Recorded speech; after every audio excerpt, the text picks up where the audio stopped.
Welcome back to our channel Beyond the Briefcase. So, today we will discuss a very important topic to understand every offence defined under Bharatiya Nagrik Sanhita 2023. That is, we must understand fundamental elements of crime. That is, what are the necessary elements to constitute a crime. It is very essential to understand this concept to understand every offence and their punishments. To basically understand the fundamental elements of crime, we must understand who are the parties in a civil case and who are the parties in a criminal case. So basically, in a civil case, the parties are plaintiff and respondent.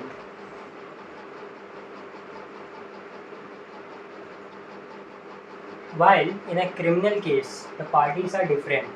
Here the parties are prosecution and defense, that is the defendant party. So here in the prosecution, it is always the state against which a crime is constituted.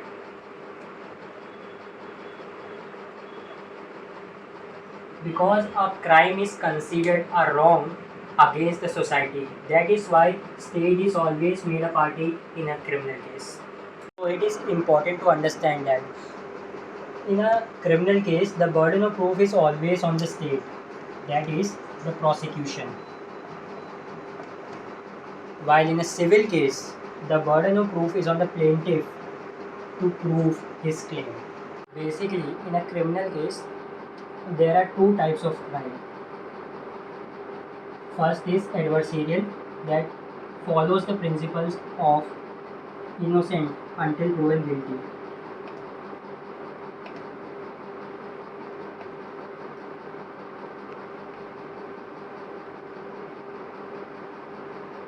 And the second one is inquisitorial, that means that guilty until proven innocent.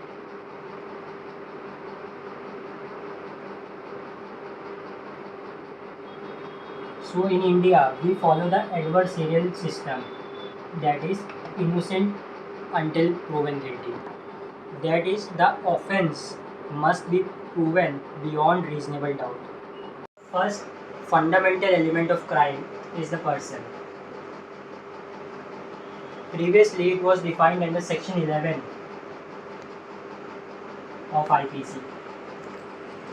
But now, as the IPC has been repealed by BNS, it has been defined under Section 2, Clause 26 of BNS.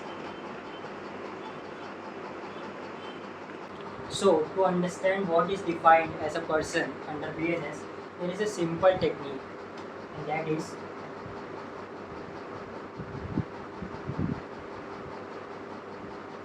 so basically a person can be understood or remembered as A, B, C. So what does A, B, C means? A basically means an association. B means body of persons, and C means a company. So basically, persons are of two types. First one is a natural person.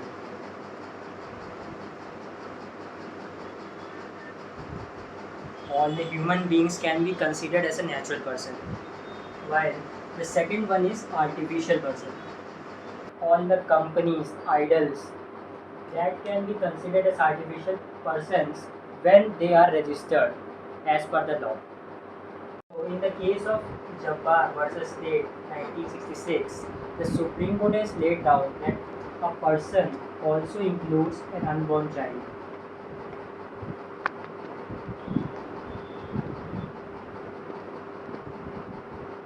Unborn child basically means a child who is in the womb. The second element is actus reus, that is, in simple terms, the act itself. So it basically means the act itself which constitutes the crime. So actus reus is the physical element of a crime. There is a mental element also in a crime, but the physical element is necessary to hold a person guilty under BNS. Actus reus has been propounded from this Latin maxim, which states that actus reus non facit reum nisi mens sed rea. It was propounded by Justice Pope.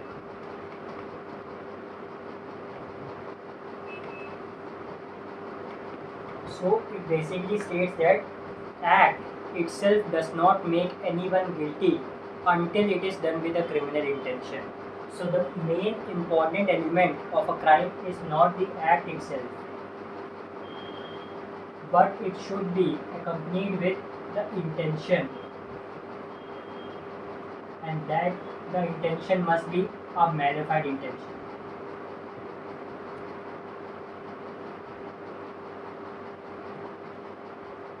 Basically, the term act was previously defined under section 33 of IPC, but now under BNS it has been defined under section 2 clause 1.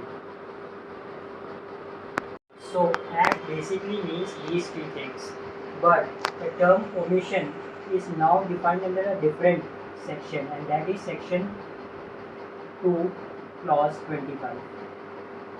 So basically act includes illegal omission. The act can be a single act itself, or it can be a series of acts, that is a combination of acts done to constitute a crime. And third one is that act may be partially act, or it may be partially a omitted act. So basically act means the doing of act, but the omission means not doing of a lawful act.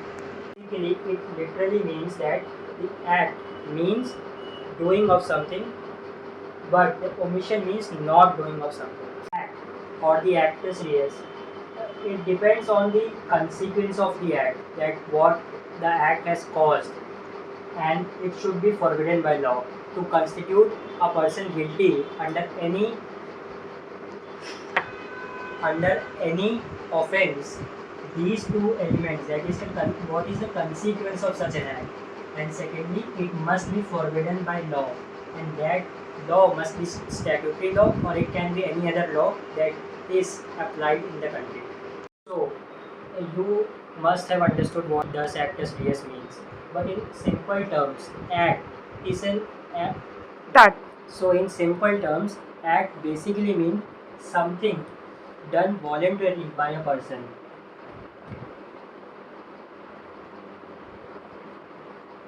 So it must be by his will that he performs such an act, and not against his will.